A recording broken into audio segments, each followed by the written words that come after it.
I want to thank President Salovey and Dean Chun. Thank you, Alex, a Razorback fan from Little Rock, Arkansas, for getting us started on such a high note. Thanks to Alexis and Josh for your comments and your introduction.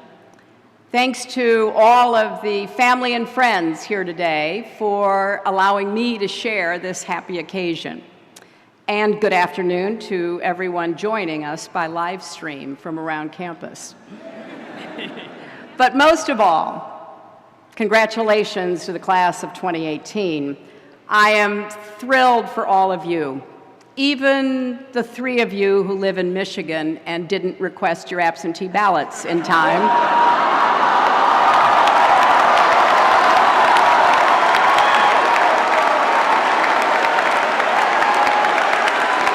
But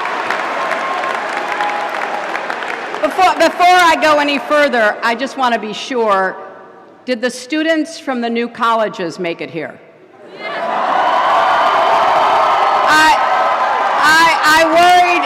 I worried that your flights might be delayed. Sorry, Franklin and Pauli Murray, I heard you had a great first year. And I am honored that this class has invited me to be your speaker. Now, I see, looking out at you, that you are following the tradition of over-the-top hats. So I brought a hat, too. A Russian hat.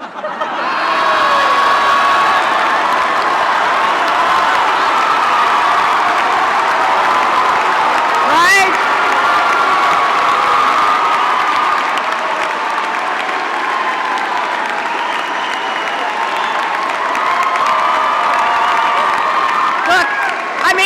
If you can't beat them, join them. You know, being here with you brings back a flood of memories. I remember the first time I arrived on campus as an incoming law student in the fall of 1969, wearing my bell-bottoms, driving a beat-up old car with a mattress tied to the roof. I had no idea what to expect. And now, to be honest, I had some trouble making up my mind between Yale and Harvard law schools. Then one day, while we were still in that period of decision-making, I was invited to a cocktail party at Harvard for potentially incoming law students, where I met a famous law professor. A friend of mine, a male law student, introduced me to this famous law professor. I mean, truly, big, 3-piece suit, watch chain. And my friend said, Professor, this is Hillary Rodham. She's trying to decide whether to come here next year or sign up with our closest competitor. Now, the great man gave me a cool, dismissive look and said, well, first of all, we don't have any close competitors. And secondly, we don't need any more women at Harvard. Now, I was leaning toward Yale anyway, but that pretty much sealed the deal. And when I came to Yale, I was one of 27 women out of 235 law students. It was the first year women were admitted to the college. And as that first class of women prepared to graduate 4 years later, the New York Times reported on Yale's foray into coeducation, noting that the women, quote, worked harder and got somewhat better grades than the 940 men graduating with them, a fact, they went on to say, that some of the men apparently found threatening. Well, I was shocked.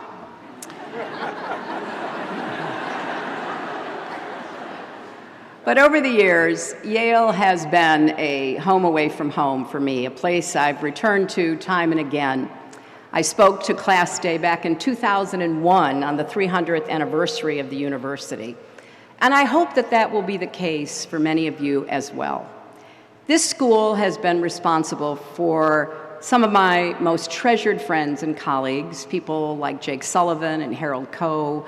And I've watched some of you grow up, like Rebecca Shaw, who's graduating today, and you'll hear from shortly. And I've been honored to serve over the last year or two, working with some of the Yale Law School faculty, including the new dean, Heather Gerken. Now, Yale grads, many of whom are also here today, have worked for me in the United States Senate, the State Department, on my presidential campaigns, and I have been so well served. I have a very dedicated campaign intern here graduating, David Scheimer, the class of 2018. But I have to confess, of all the formative experiences I had at Yale, perhaps none was more significant than the day during my second year when I was cutting through what was then the student lounge with some friends.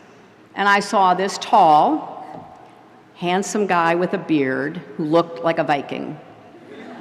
I said to my friend, "Well, who is that?"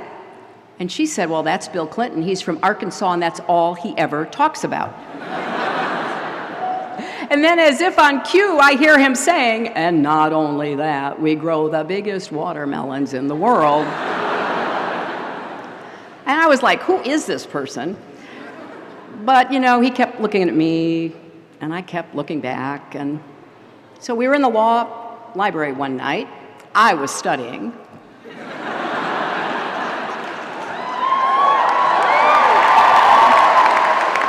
But I couldn't help but see, you know, occasionally as I lifted my head up, that he was, again, looking at me. So finally I thought, this is ridiculous. So I got up, went over to him, and I said, "If you're going to keep looking at me and I'm going to keep looking back, we at least ought to be introduced. I'm Hillary Rodham. Who are you?" And that started a conversation that continues to this day.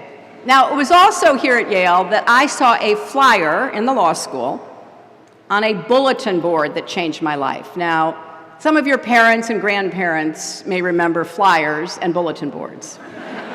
For the rest of you, suffice it to say, that was how we got information. It was like Facebook, but the bulletin board didn't steal your personal information.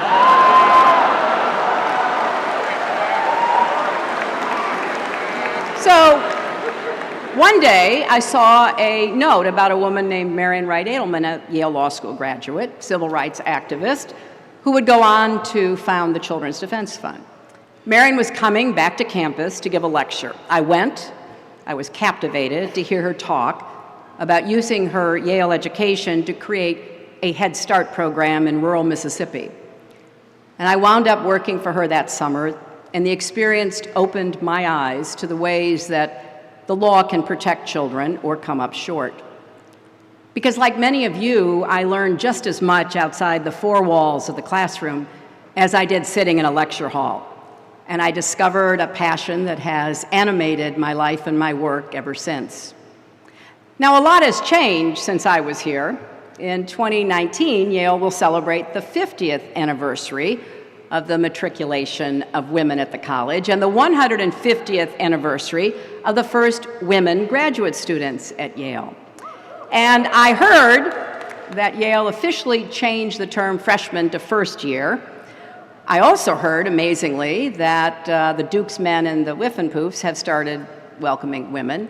Now, as for my long-lost Whiffs audition tape, I have buried it so deep, not even WikiLeaks will be able to find it. Because if you thought my emails were scandalous, you should hear my singing voice.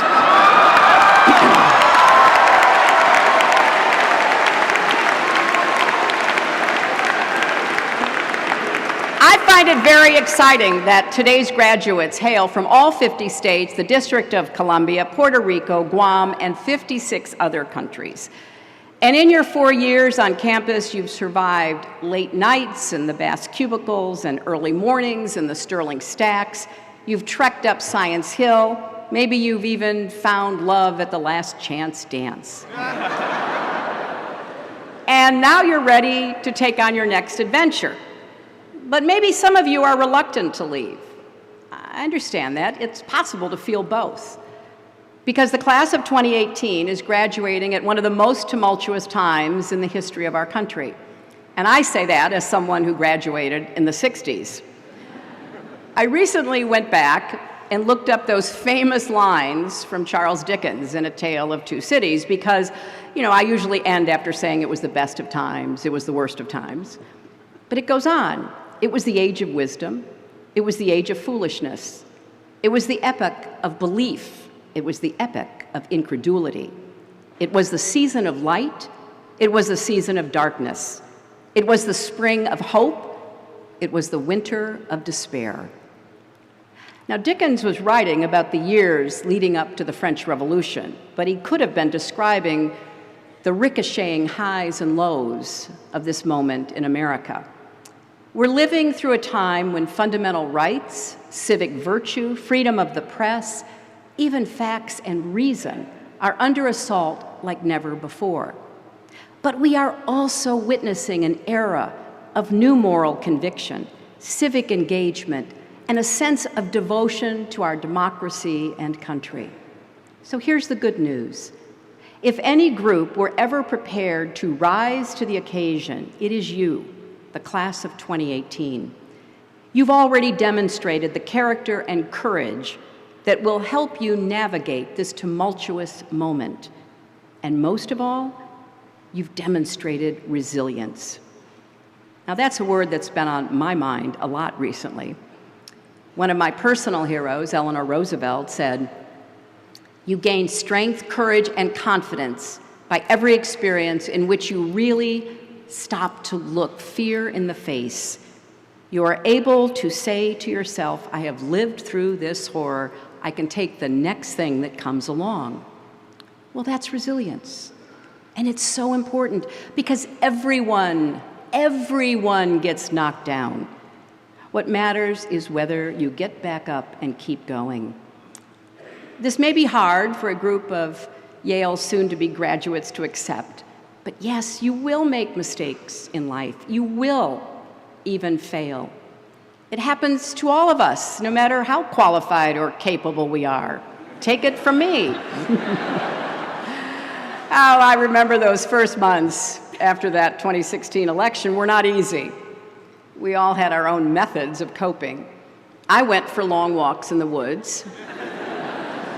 Yale students went for long walks in East Rock Park. I spent hours going down a Twitter rabbit hole. You spent hours in the Yale memes group. I had my fair share of Chardonnay. You had penny drinks at Wode's.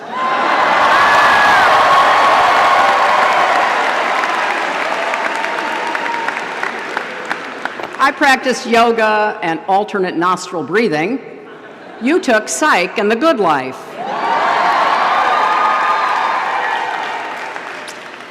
And let me just get this out of the way. No, I'm not over it. I still think about the 2016 election. I still regret the mistakes I made. I still think, though, that understanding what happened in such a weird and wild election in American history will help us defend our democracy in the future. Whether you're right, left, center, Republican, Democrat, independent, vegetarian, whatever. We all have a stake in that. So today, as a person, I'm okay, but as an American, I'm concerned. Personal resilience is important, but it's not the only form of resilience we need right now. We also need community resilience. That's something that this class has embodied during your time on campus. Literally at times, like in the March of Resilience your sophomore year. It was the biggest demonstration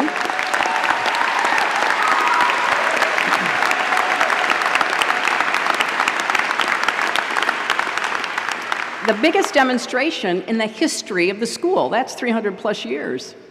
Led by women of color, supported by students and faculty, determined to make Yale a more just, equitable, and safe place for everyone. Many of you have said that March was a defining moment in your college experience, and that says something about this class and your values. Because the truth is, our country is more polarized than ever. We have sorted ourselves into opposing camps, and that divides how we see the world. The data backs this up. There are more liberals and conservatives than there used to be, and fewer centrists. Our political parties are more ideologically and geographically consistent, which means there are fewer Northern Republicans and fewer Southern Democrats. And the divides on race and religion are starker than ever before. And as the middle shrank, partisan animosity grew. Now, I'm not going to get political here, but this isn't simply a both sides problem. The radicalization of American politics hasn't been symmetrical.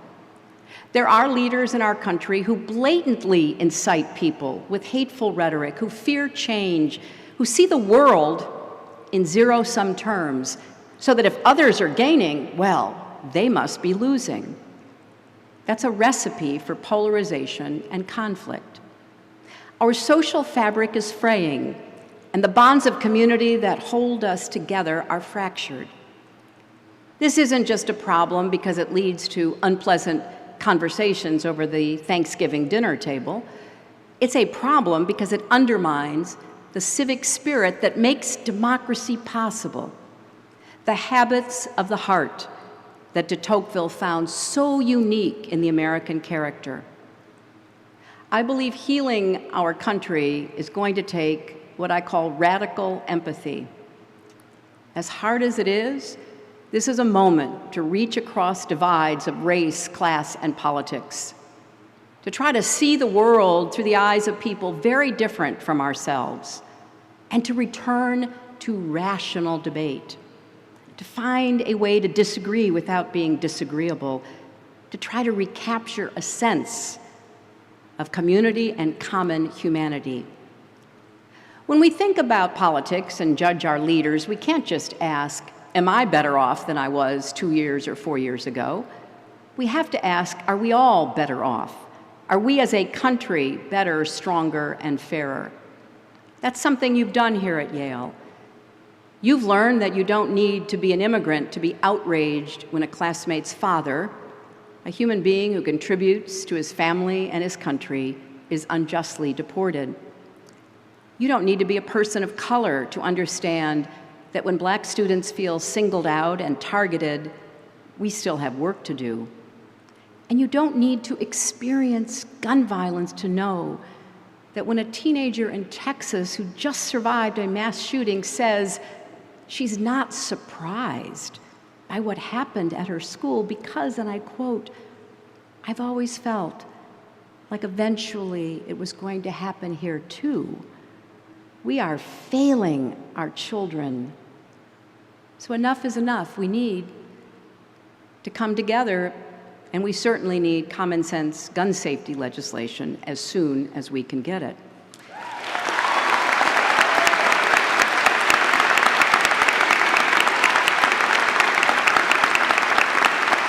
Now, empathy should not only be at the center of our individual lives, our families, and our communities, it should be at the center of our public life, our policies, and our politics.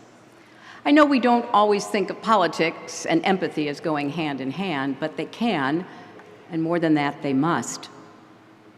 As former Secretary Madeleine Albright writes in her terrific new book, Fascism, A Warning, she says, "This generosity of spirit, this caring about others and about the proposition that we are all created equal, is the single most effective antidote to the self-centered moral numbness that allows fascism to thrive." And of course, Madeleine had personal experience fleeing the Nazis in Czechoslovakia as a baby, returning after the war, fleeing the communists as a young girl. Now that brings me to one more form of resilience that's been on my mind over the last year, democratic resilience. In 1787, after the Constitutional Convention in Philadelphia, Benjamin Franklin, who, by the way, received an honorary degree from Yale, was asked by a woman in the street outside Independence Hall "Well, doctor, what have we got, a republic or a monarchy?" And Franklin answered, "A republic, if you can keep it." Right now, we're living through a full-fledged crisis in our democracy. Now, there are not tanks in the streets, but what's happening right now goes to the heart of who we are as a nation. And I say this not as a Democrat who lost an election, but as an American afraid of losing a country. There are certain things that are so essential they should transcend politics. Waging a war on the rule of law and a free press, delegitimizing elections, perpetrating shameless corruption, and rejecting the idea that our leaders should be public servants undermines our national unity. And attacking truth and reason, evidence and facts should alarm us all. You and your parents have just paid for a first-class, world-class education. And as Yale history professor Timothy Snyder writes in his book on tyranny, to abandon facts is to abandon freedom. If nothing is true, then no one can criticize power because there is no basis upon which to do so. If nothing is true, then all is spectacle. I think Professor Snyder, both in that book and in his new one, The Road to Unfreedom, is sounding the alarm as loudly as he can. Because attempting to erase the line between fact and fiction, truth and reality, is a core feature of authoritarianism. The goal is to make us question logic and reason and to sow mistrust toward exactly the people we need to rely on: our leaders, the press, experts who seek to guide public policy based on evidence, even ourselves. Just this week, former Secretary of State Rex Tillerson said, "If our leaders seek to conceal the truth, or we as people become accepting of alternative realities that are no longer grounded in facts, then we as American citizens are on a pathway to relinquishing our freedom." Perhaps a tad late, but he's absolutely right. So how do we build democratic resilience? I think it starts with standing up for truth, facts, and reason, not just in the classroom and on campus, but every day in our lives. It means speaking out about the vital role of higher education in our society to create opportunity and equality. It means calling out actual fake news when we see it, and supporting brave journalists and their reporting, maybe even by subscribing to a newspaper. Now, most of all, as obvious as it seems, it means voting in every election, not just the presidential ones. So yes, these are challenging times for America, but we've come through challenging times before. You know, I think back to the night Barack Obama was elected president. Many of us, so many of us, were jubilant. Even I, who had once hoped to beat him, was ecstatic. It was such a hopeful moment. And yet, in some ways, this moment feels even more hopeful, because this is a battle-hardened hope, tempered by loss and clear-eyed about the stakes. We are standing up to policies that hurt people. We are standing up for all people being treated with dignity. We are doing the work to translate those feelings into action. And the fact that some days it is really hard to keep at it just makes it that much more remarkable that so many of us are, in fact, keeping at it. It's not easy to wade back into the fight every day, but we're doing it. And that's why I am optimistic, because of how unbelievably tough Americans are proving to be. I've encountered lots of people in recent months who give me hope. The Parkland students who endured unthinkable tragedy and have responded with courage and resolve. The leaders and groups I've gotten to know through Onward Together, an organization I started after the election to encourage the outpouring of grassroots engagement that we're seeing. Everyone who is marching, registering voters, and diving into the issues facing us like never before, some for the very first time in their lives.